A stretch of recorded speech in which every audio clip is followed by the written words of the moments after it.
حضرت علی رضی اللہ تعالی عنہ نے فرمایا صرف دو لوگ مقدر والے ہوتے ہیں، ایک وہ جنہیں وفادار دوست ملتا ہے اور دوسرا وہ جن کے ساتھ ماں کی دعائیں ہوتی ہیں۔ حضرت علی رضی اللہ تعالی عنہ نے فرمایا انسان واحد ایسی مخلوق ہے جس کا زہر الفاظ میں ہوتا ہے۔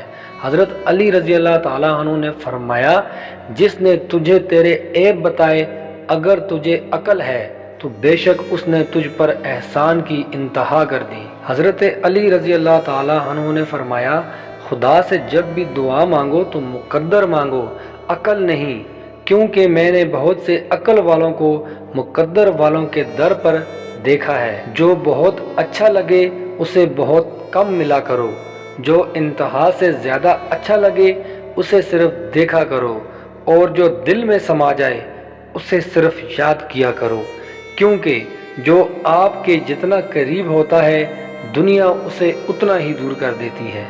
حضرت علی رضی اللہ تعالی عنہ نے فرمایا بہت سے انسان ایسے ہیں جنہیں زبان نے موت کے گھاٹ اتارا ہے۔ حضرت علی رضی اللہ تعالی عنہ نے فرمایا جو تمہیں خوشی میں یاد آئے سمجھو تم اس سے محبت کرتے ہو، اور جو تمہیں غم میں یاد آئے تو سمجھو وہ تم سے محبت کرتا ہے۔ حضرت امام علی علیہ السلام نے فرمایا اگر کوئی تم سے جلتا ہے تو بجائے غصہ ہونے کے ان کی جلن کی قدر کرو، کیونکہ یہی وہ لوگ ہیں جو تمہیں خود سے بہتر سمجھتے ہیں۔ حضرت علی رضی اللہ تعالیٰ عنہ نے فرمایا جو شخص تم پر غصہ کرے مگر پھر بھی تعلق ختم نہ کرے وہ برے وقت میں تمہارا سچا ساتھی ہے۔ فرمان حضرت علی رضی اللہ تعالیٰ عنہ ہے اپنا سر اونچا رکھو کہ تم کسی سے نہیں ڈرتے، لیکن اپنی نگاہیں نیچی رکھو تاکہ پتہ چلے تم ایک باعزت گھرانے سے تعلق رکھتے ہو۔ حضرت